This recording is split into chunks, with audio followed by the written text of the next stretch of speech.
Hey guys, I wanted to get this video out. It's nothing fancy, but here's the backstory. We are working on a logging project that another contractor started 3 or 4 years ago and didn't finish. We're in here doing the rest of the job.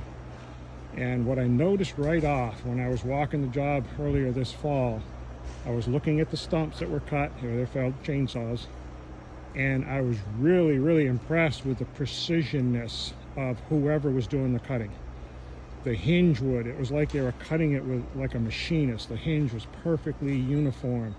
You know, take the centers out, you could see that the work was very precise. I was pretty impressed. I don't even know the guy or gal, whoever was cutting it. But here's the reason I thought I'd take the time to make this video. Lo and behold, I come across this hemlock. Pop in this picture here before I cut it. And the tree was already notched. Okay, so because the tree had that, I was glad that it wasn't back cut, it was just notched, so it wasn't going to go anywhere.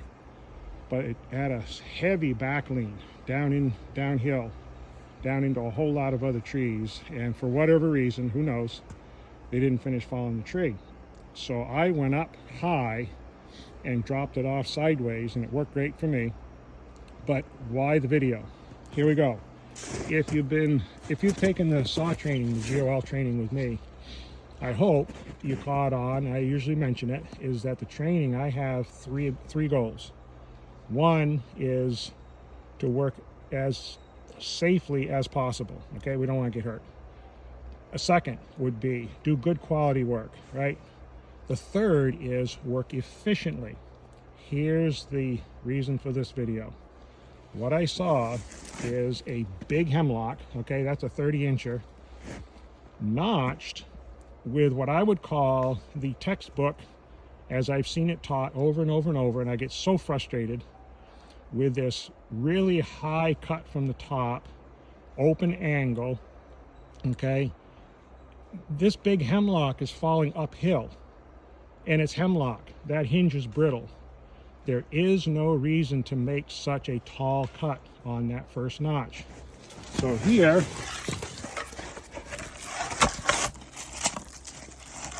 if we can get it up here, hold on a second.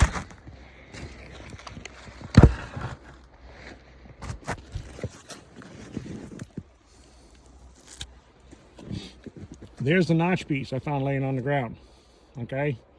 Notice the hinge length. Really good. Everything's great. Now here is the notch piece that I cut there when I dropped it myself off sideways. Now the hinge length, it's the same length, right? Hinge length is what's key to controlling the steering of the tree.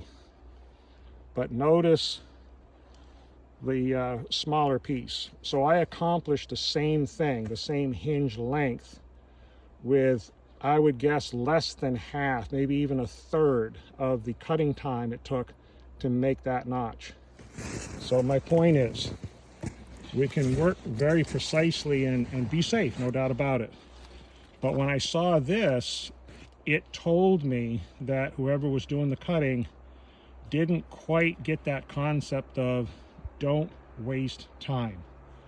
And I can see with this notch, there was a whole lot more saw chips laying around this stump than necessary. And to my mind, as a production cutter, that's time, gas, and energy. Make a notch like this if it's needed, but don't waste time. Think about the mechanics of what you're doing, and you can save yourself, you know, a significant amount of time if this notch is sort of the rhythm that you do just because, well, that's what you saw and somebody taught you, or whatever, wherever it came from. But again, save yourself a whole lot of time. Cut that little piece, job done, instead of that big honking slab there. Hope that helps, guys. Take care.